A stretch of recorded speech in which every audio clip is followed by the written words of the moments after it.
Friends, it is a great joy to be with you and a privilege to stand in this space where so many other great preachers and pastors have stood over the years. And this morning I bring you greetings from the Presbyterian Foundation, where I serve as the Senior Director for Theological Education Funds Development, which is a fancy way of saying that I work with Presbyterian seminary presidents to support future leaders in the church within our denomination. We ask questions of how students are being shaped at Presbyterian seminaries, what kind of curriculum is needed for future church leaders, and how do we work together to support leaders and pastors across our denomination. It is a new role for me, one that I began July 1st, having served numerous churches here in Denver Presbytery over the last 10 years. And so again, it is a joy to be with you this morning. At the beginning of yet another school year, my two boys started school this past Monday up in DPS.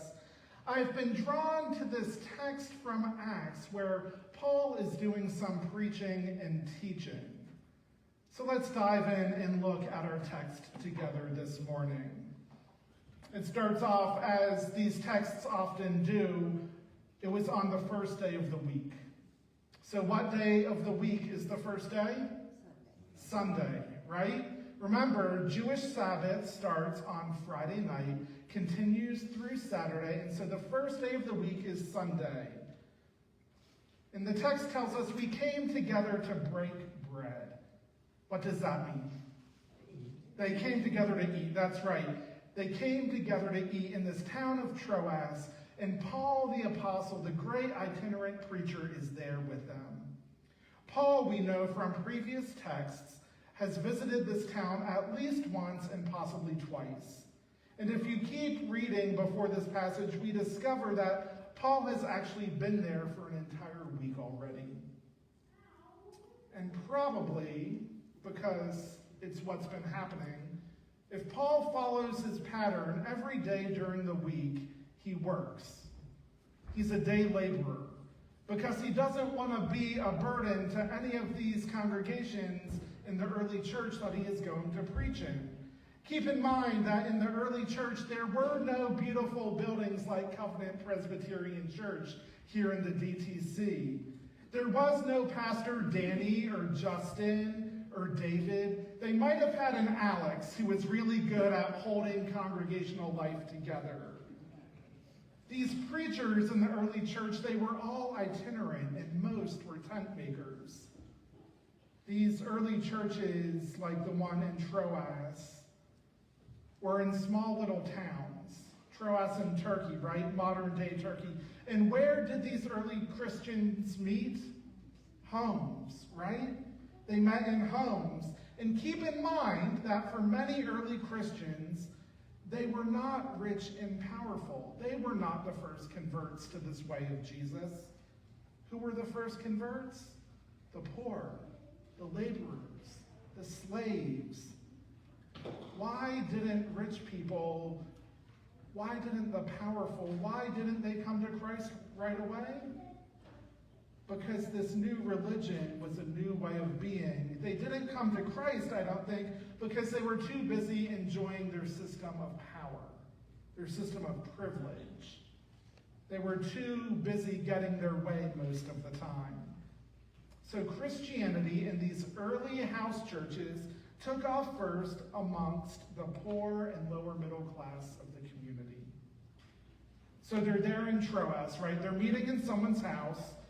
These churches meet in homes, and since it was a little lower middle class person, we're probably talking about a gathering like we have this morning, 25 to 30 folk, right? They get together and they break bread. They get together and eat. And they've probably worked all day, right? They've worked all day, and so they bring together food for them to share a common meal together. They come together for a potluck. Everyone goes home quickly from work, they make some food, and they come back to church. They come back to the house where they're meeting. And they bring their food together, and does Paul let them eat? Not at first. He gets to teaching and preaching. Paul spoke to the people because he intended to leave the next day. He keeps talking until midnight. And right away, you all probably realize this, right away, the people have been working all day and they're tired and they're hungry. They come together to eat and Paul doesn't let them. So all that hot, wonderful food they've prepared for their church potluck, it's getting cold. But whatever Paul's saying must be really important because he keeps preaching until midnight. We know that Paul follows this pattern in all of his itinerant journeys. He's already been doing this. He's been preaching. He's been there in Troas for 7 days. And except for the Sabbath, when they all would have gone to the temple, we think he would have been preaching there in Troas every night. It's a good old revival. Everyone comes together for the revival, bringing food, and Paul's been there preaching every night, some nights, this night, not even letting them eat first. Now, what does our text tell us? It tells us there were many lamps in the room, oil lamps, we imagine, that put off heat. One commentary, an obscure commentary from a number of years ago by a professor of theology, said, the presence of oil lamps is a clear indication that the Holy Spirit was shining brightly in the room that night. And could be. I just thought about all those oil lamps being burned in that upper room. Because oil lamps, that means what's happening in that room? It's getting hot, yes. And if it's getting hot, and if it's at night, and these people gathered have worked all day, we meet the boy who does what? Falls asleep. We meet him there in verse 9. He's in the window, which really isn't a bad place to sit. Because in the early church, in the first century, glass is really expensive, right? So these windows, they don't have glass. There was nothing there. They might have had a muslin cloth in some of the fancier homes. Some might have had lattice woodwork. But most of them, like this house, didn't have anything. So there's this kid sitting in the windowsill, and he falls asleep. We learn his name is Eutychus. And he doesn't just fall off into any kind of sleep. He falls off into a deep sleep. Okay. Not our young folk who came up this morning that didn't need to sleep at all. But think of an adolescent you know. Think of a middle schooler or a high schooler or maybe a young college student. They have a special spiritual gift, don't they? Middle schoolers, high schoolers, college students, they have this spiritual gift to sleep whenever they want. Think about them. Think about yourself in your younger years. When you get to be my age, when you get older, right, you lose this ability to sleep anytime, anywhere.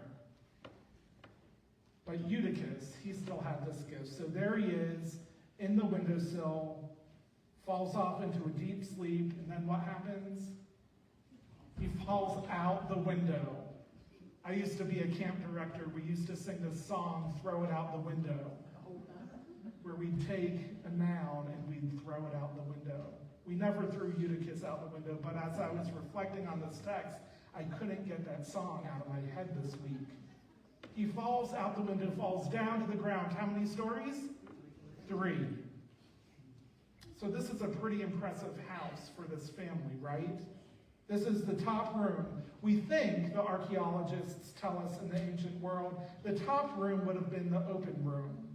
The second floor of the house probably would have been housing for small rooms where the people slept.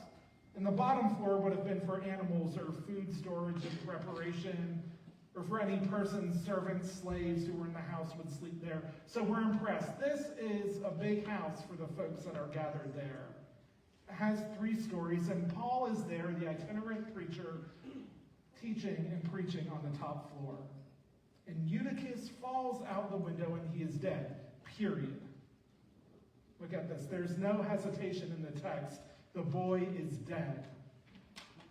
For preachers, this passage is not good news, okay? The kid dies during the sermon, falls out the window and dies while Paul is preaching. Now in verse 10, Paul goes down and threw himself on the young man. So apparently he bends over, takes him in his arms, picks him up, and he says, "Don't be alarmed. He's alive." Which is really interesting, isn't it? And what does Paul do after this resurrection story? He goes back upstairs and eats. Finally. So apparently Paul drops Eutychus back onto the ground, goes upstairs, eats, and he continues talking until when? All the way until morning, until dawn. And then Paul leaves, and this little story ends. And meanwhile, they took the boy away alive, the young man alive, and they were not greatly comforted. Well, yeah, you aren't comforted when you go to church and someone falls out the window, dead, dead, dead. But maybe they were comforted. Because he's alive, right? As opposed to being dead. Can you imagine it? Taking Eutychus home. Maybe his folks hadn't been there that night. For whatever reason, they couldn't have been there. And they say, "Oh, Eutychus' mom and dad. Hi, here's your son. We're sorry he died." I grew up in a church in Maryland. The worst my youth pastor ever had to tell my parents is he hurt his knee skiing. What did these church leaders have to tell Eutychus' mom and dad? He died. How did he die? Yeah, he died at church. He fell out the window. Well, basically the preacher was preaching too long. He got bored, fell asleep, and died. I do think that maybe this story is in our Bibles to show us preachers that it is possible that you can preach so long that you bore a kid to death. It's an interesting part of the story, isn't it? With the kid dead, then not dead, no one managed to get down what Paul was actually preaching about that night. In so many of Paul's sermons, we get the text. We hear what he has to say. Here, nothing. But what we know is that he talked a lot that night. Words, words, words, words, words. All the words, words, words, words, words. We get a lot of words these days, don't we? From politicians, from preachers, from teachers. Words are everywhere. I got a word this morning, I'm trying to do it. Not to preach too long, because there's another church coming in, right? We get words from everywhere, and it seems to me that we're anxious because of all these words. We're anxious because we get too many words and not enough action.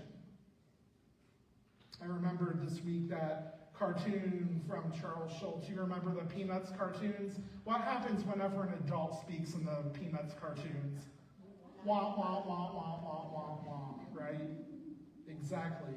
And I'm worried about maybe the Holy Spirit left this story of Eutychus falling out the window in our Bibles because us preachers need to know we don't need to stand up here and go wah, wah, wah, wah, wah. That we Christians, sometimes, us people, all we do is use words. And maybe right now people are looking for a different medium. Maybe right now people are looking for actions that speak louder. Maybe people want to see God's family in action. They want to see, does Jesus really live in our lives? And if Jesus does, how are we living in the world as a result? Now, careful here. I'm not saying we have to be perfect, because we're not. That's why we need Jesus, yes? We know that. A number of years ago, I was introduced to a philosopher and media theorist named Marshall McLuhan. Marshall is a Canadian philosopher best known for his work on the effects of mass media on human perception and society. Particularly, he is famous for a concept and a phrase that he coined in the early 80s saying, "The medium is the message." It comes from a book called Amusing Ourselves to Death. It's a Eutychus kind of book. The book is about the importance of communication technology in society. And at its core, I think this quote suggests that the medium through which information is conveyed shapes the experience and understanding of the message itself, often more profoundly than the content of what is being said. For McLuhan, each medium, whether it's spoken language, print, television, or in these days the internet, carries with it inherent qualities that influence how we perceive, how we interact with one another, how we process information, right? For example, the experience of reading a book is fundamentally different from listening to it. It's different from watching a video or scrolling through Facebook or Twitter. The content may be similar, but the medium alters how that information is absorbed and understood. I think this concept challenges us to look beyond content then, beyond the content of communication, and consider the broader implication of mediums that we use. The rise of digital media, we know, has transformed not just how we receive information, but how we think, how we relate to one another, how we engage with the world. It's really easy to doom scroll on Facebook when I wake up in the morning, but is that helping me serve God and the world? No. The medium's structure, its pace, its accessibility can shape our behavior, our social structure, and McLuhan will say it can even shape our consciousness. So this quote, "The medium is the message," I think invites us to critically examine how different forms of media influence our perception of reality and the way we live in the world. It's an invitation to consider how we, the church, use too much to get our points across. So here's what I think McLuhan and Eutychus have to say to us this morning. Mediums are changing. Our world is changing, right? I've been thinking of theological education as a medium because that's what I get to do now. Theological education, friends, is changing. MDiv programs are shrinking, and we have the rise of certificate and non-traditional programs. Programs like Lead Change at Johnson C. Smith Seminary, our historically African-American seminary in the PCUSA, that are growing to support church leaders who are coming into leadership not as pastors, but as leaders, right? Theological education presidencies have become a somewhat changed medium over the last 3 years. This past July, as part of our 226th General Assembly in Salt Lake City, we confirmed 5 new seminary presidents of the 9 Presbyterian seminaries. Of the 5, only 1 is a white male. The diversity currently being experienced in our seminaries is truly a glimpse of God's expansive, radically inclusive kingdom. Mediums are changing in the local church too. This is something y'all know because you've changed the medium of your staffing models, right? You are sharing staff with Grace Presbyterian. This is something we wouldn't have even thought about a decade ago. Mediums are changing all around us every single day, but you know what's not changing? The message.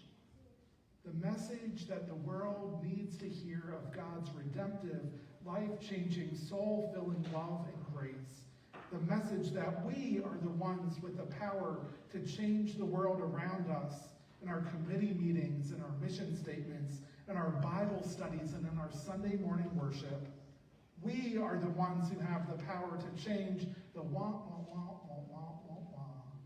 into physical, tangible actions that make a difference in the lives of our neighbors. And friends, you know what that doesn't do? That doesn't kill anyone who's sitting in the windowsill thinking about how they might get involved. So friends, today, don't doze in the window. Get back down into the street to be the hands, feet, and heart of God in the places that God calls you to go, responding with a changed medium, whatever that might look like. Remembering that change might be to a world that is more compassionate, more justice-based, more theologically grounded, and more ready to lead the church, this church, into the future it is ready for. May it be so this day and all days. God's people say.